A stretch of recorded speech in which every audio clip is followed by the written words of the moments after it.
नमस्कार भाई लोग, आप सभी लोग के हमारे YouTube चैनल पोएट्री अड्डा में स्वागत बा।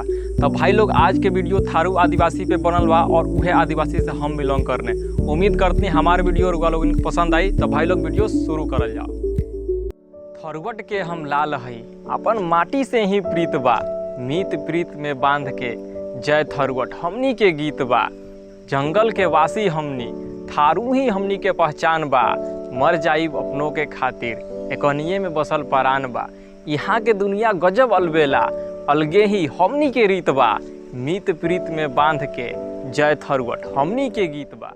मर गईले मिटाए वाला, अपन कर्म पे ही गुमान बा। बुध के जैसन ज्ञान भरल, कर्मठता पे ही नाम बा। वेशभूषा रहन सहन, भले ही अलग संसार बा। मीत प्रीत में बांध के जय थरवट हमनी के गीत बा। परंपरा हमनी के धरोहर ह, इहे हमनी के शान बा। अपनों के ही सुख में हमनी के उल्लास बा। मन प्रसंग होके बोले, एकता में ही जीत बा। मीत प्रीत में बांध के जय थरवट हमनी के गीत बा। तो भाई लोग, हमार कविता कैसन लागल? अगर अच्छा लागल हो तो रुआ लोग लाइक करी और हमारे चैनल के सब्सक्राइब जरूर करी लोगिन।